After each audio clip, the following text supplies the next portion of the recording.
Hello, everybody. Welcome to the Your Story Matters Here podcast, a ministry of Dutilh Church in Cranberry Township, Pennsylvania. My name is Tom Parkinson. I'm the senior pastor at Dutilh Church. And here at Your Story Matters Here, we really believe it. We believe that every individual story is an opportunity for us to see God's fingerprints at work. And so we talk to people from our church and from our community. We hear their stories and we take a look for God's fingerprints. We're so glad you join us. We release a new episode once a month. And starting this month, we're going to move our release day up one day in the week. We're going to release on the second Wednesday of every month. Be sure to click subscribe and follow on whatever platform you're on so that you can follow along with Your Story Matters Here. Today is episode number 3, and we're very grateful to have a guest who is no stranger to the people of Dutilh Church. If you worship with us, it doesn't matter what time, it doesn't matter whether it's a regular Sunday service or a special service, you always see this person. She is always up front, involved in our music. It's our director of music ministry since 2018. Welcome to the Your Story Matters Here podcast, Maureen Konopka. Hi, everybody. We're glad you're here, Maureen. I have a question. One of the things that you always say in church is that, you're introducing a song and you say, this is one of my favorites. So here's the question everybody wants to know before we get to anything else. Do you actually have a favorite worship song or hymn? I have select favorites, but I would say my absolute favorite hymn is It Is Well With My Soul. Most people will know that because I'll play it from time to time just because I like it. My favorite contemporary song, however, as the band knows, is Fill This Place by Red Rocks Worship. They know that's my jam. It Is Well With My Soul. That's your actual favorite hymn. That is my actual favorite. It's also Bud Warner's favorite, so shout out to Bud. Along with 99 others that are one of your favorites. So, well, that is a revelation. And if we cover nothing else, everybody wanted to know that. So. It is true. All right. Well, Maureen, tell us a little bit of your story. You grew up in Dormont. Got interested in playing piano when you were just 5 years old. So tell us a little bit of that story. How'd you get interested in playing the piano? And when did you start to realize that piano wasn't just a hobby, but it was something more in your life? I grew up in a Catholic church, and I always saw our organist playing, and I thought that was real interesting, even at a young age. So I begged my mother for piano lessons, and my mother then begged a bunch of piano teachers. Most wouldn't take me because I was too young, but we did find Mrs. Mullers way back in the day who would take me at the age of 5, and I started piano lessons, and I've been playing ever since. When did I realize? I'm not really sure when I realized my musical gifts or when I realized it was something I would always do. But it was pretty early. I really loved piano. Getting me to stop practicing was apparently a real problem in my house, much to my father's dismay, because it's loud. Pianos are loud. But I would say probably in high school is when I really had the moment where I was like, this is something I'm going to do always. So that's when I started thinking about music education. But really just piano has always been a part of my life. And I've really just enjoyed playing and playing for others, which relates well to what I do in my ministry. So did your parents play music? Is that why did you have a family piano? We did have a piano. Actually, my father bought my mother a piano as a wedding gift. And my father took lessons for a very short amount of time from a nun who apparently would slap his knuckles with a ruler. So that was short-lived.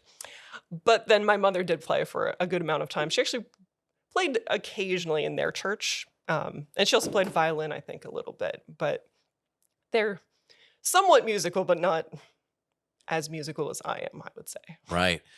I think my story is probably like so many parents. I mean, I have a daughter who started playing piano with you. She started lessons with you, and she lasted, maybe 9 months and fizzled out. I mean, did you ever have this moment when you were learning to play piano where you wanted to quit?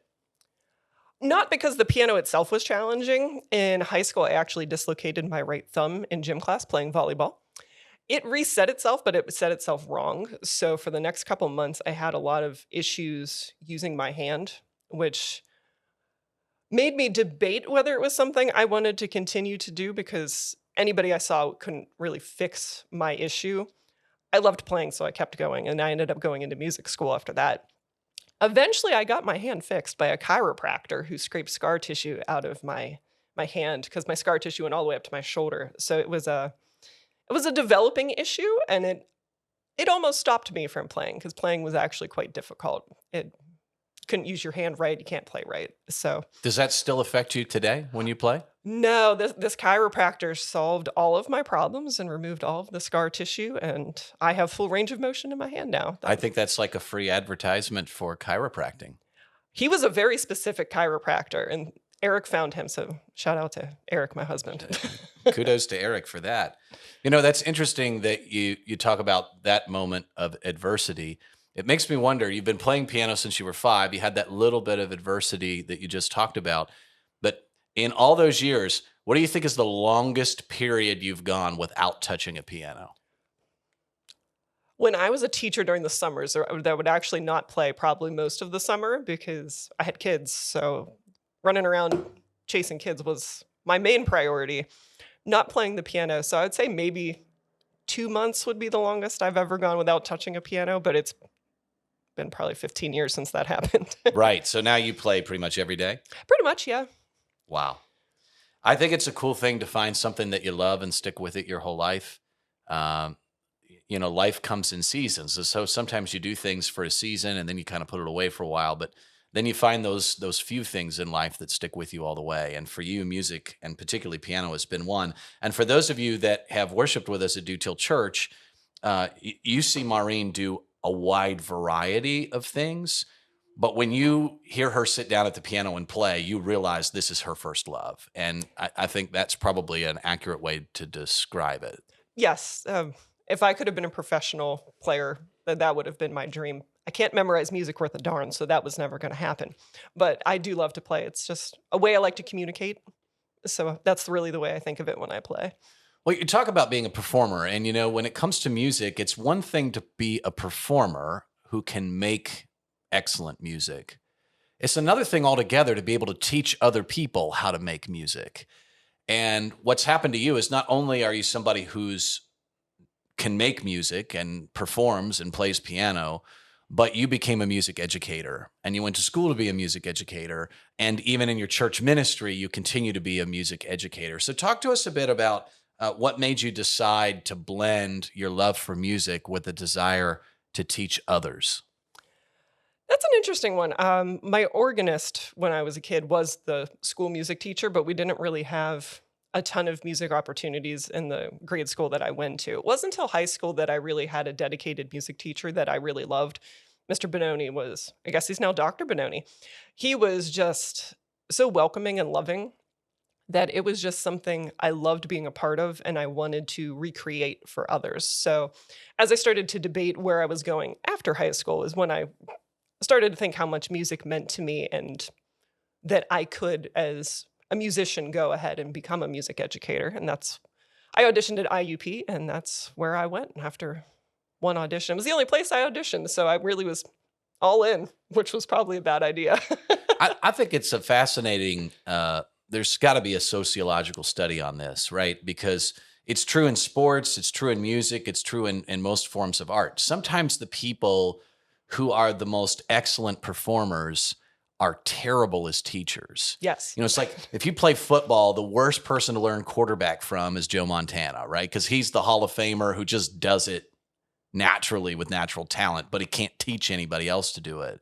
And it seems like there's just a special ingredient or a special skill set to not only able to play well, but to teach others. And that's something that you've really kind of, I think, made the foundation of your ministry. Yeah, it's appreciating people for what they bring to the table and understanding, especially in music ministry, that the performance probably will not be perfect. And it's really bringing home that we're doing this for a different reason. If you're performing because you're performing, you're doing it because you want it to be perfect for a crowd. In music ministry, we definitely want to perform because we love God and we're trying to deliver a message. And that's very different from a public performance that you might pay for, where you expect perfection. In the church, you expect us to make mistakes because it's us doing it with our heart. And for us, it means something a lot more. Well, let's talk a little bit about faith and music. I mean, you mentioned that even when you were a little girl in the Catholic Church and you saw the organist, I mean, that kind of sparked your interest in music. So tell us a little bit about your own faith journey and how your love of music has influenced and shaped who you are as a person of faith?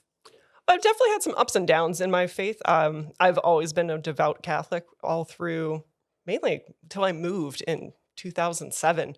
So I went to church every weekend with my family, even when I was in college. And then when I moved, Catholicism wasn't necessarily a massive force where I moved to. So I struggled to find a place where I felt like I belonged. Eventually, I found a church a couple years later where I really felt like I could be a part of it. And I remember looking at the pianist that was there the one time, and I was like, I could totally do that. And at the time, I wasn't necessarily happy with my teaching position. I worked in a rather rough school district, and I was looking for a way out. And that's when the idea of music ministry really started to creep into my mind. And I started to really debate if it was something I could do instead of being a public school teacher. Mm. It strikes me that there are so many people that find church to be the outlet for a musical gift or a musical calling. There's so many people who the very first opportunities they had to sing or to play was in a church setting. And it just strikes me that one of the things that the church does is it provides a venue for people with a musical gift to experiment and try things. I mean, can you think of some examples in your own story where you maybe had opportunities in a church setting to either perform or conduct or play that were just, maybe first time opportunities or real growing moments for you? Well, truth be told, I've never picked up a ukulele prior to starting the ukulele ensembles. So coming up with a whole program and directing an ensemble on an instrument that I at the time wasn't super familiar with was a huge challenge, but it was a fun one because I'm a musician. I like figuring out musical instruments. I'm fairly natural at picking most of them up. So I find that one to be one of those. Conducting cantatas can always be a challenge, as partaking in the last one. It's a lot to keep track of because you're keeping track of at least two groups of people, choirs and orchestras. But sometimes you also are keeping track of handbells. So being able to wrap your head around three different parts at one time can actually be a really challenging moment, which is, it's been fun. I've enjoyed the challenge of trying to work through those moments. Mm. Well, you mentioned things that you've learned as the music ministry has developed, ukulele being one of them. I also know that you're currently learning and continuing your own education. I think a lot of our listeners probably don't know this, but for the last few years, in addition to your full-time ministry at Dutilh, in addition to being a full-time mother and spouse and all the responsibilities that brings, you've also been working on a master's degree in instructional design. So tell us a little bit about that. What prompted you to enroll in the program? What have you been learning, and why were you inspired to do this? I was inspired to start doing this because when the pandemic hit, I was looking for ways to continue to involve music and make it available for people when they weren't able to go to church. So I started making videos, and you can ask poor Jenny Monahan. I'd send her a video almost every day. She probably got tired of my videos, but I really fell in love with the concept of making videos. I would have to write scripts, and then I would need to record, I would need to edit, I'd need to upload. So I found that process to be really interesting and something that I enjoyed learning the skills of. So about a year later, I started looking into programs that would allow me to learn more about distance education or e-learning, because a lot of the video content is then used for processes like that. So I found the Master of Arts in Education Training and Instructional Technologies program at IUP, and I enrolled in that in July of 2022. Had to think about that one. And it's taught me a lot about not only teaching, but the difference between teaching adults and teaching children. I've learned a lot of new technologies that I've implemented into a couple of my rehearsals. And I just the other day finished up my summer course, which was on video editing and software. So it's I think it's fascinating that you're doing this, and I think it kind of gives people a window. We see so much video content out there today, and the pandemic really accelerated the pace of the creation of that content. And sometimes people think that stuff just pops out of the sky, or we come to church on Sunday and we see a choir singing, or we hear the handbells playing, and we almost take for granted, how much expertise and how much preparation goes into that. Maybe give us a little behind the scenes look. What's it like for you on a typical week? When we don't see you up on the chancel, what's it like in a typical week to prepare for weekend worship and all that you're responsible for? I'll try to remember everything I do, but I won't bore you all. Communication is one of those things I do a ton of. There's a lot of Monday emails that happen. I need to communicate with the band. I need to communicate with E-News. I need to communicate with Matt so that we know what's going on this Sunday. And then throughout the week, I will email ensembles to remind them that we have rehearsal and what we're working on. So I do a lot of that. There's a lot of photocopying involved. There's a lot of schedules. I have to format songs in Planning Center so that they appear correctly on the screen. I have to highlight handbell music. Of course, I have to practice. Otherwise, you won't get it because I need to prepare for both services as well as rehearsals. I do a lot of creating of content. I make ukulele rehearsal videos that they use for each song, as well as writing the music for Boomwhackers, and I write all of the hymn intros that you hear at the 11 o'clock. And then in a normal week, I will run 7 different rehearsals that I have to organize and keep track of. So it adds up over time. And in addition to that, even though you've been playing piano since you're 5, you still have to practice all the piano music every week. Yes, and it tends to be about 15 to 20 songs, depending on what's going on that week. So it can be hard, it can be easy. You never know. Each week's a little different. Well, I think what happens is you make it look easy, right? And I think that's what happens when you prepare well, it looks easy. And so people forget how much preparation it takes to get there. Yes. And to make it happen. So we're getting ready. We're in the middle of summer. Of course, at the end of summer, we'll start fall music ministry rehearsals. So tell us, what are you most looking forward to in music ministry this fall at Dutilh Church? I'm looking forward to 2 things. We're going to start bringing our music ensembles to both worship services. So you're going to see our choir, our handbells, and our ukuleles appear at the contemporary service at 9:30. So I'm excited for that crowd to see more of what the music ministry actually offers, and hopefully we'll gain a few new members. I'm also excited for the Christmas cantata. That's nothing new to my people. However, this one is by a different composer, and it has drama parts. So it's very different than the cantatas we've done over the last 4 to 5 years. So I'm looking forward to the change, even though it'll still be joyful and Christmassy. So if somebody wanted to get involved in music at Dutilh, what would they do? Oh, you have a number of options. You can find me before or after any worship service because I'm always here.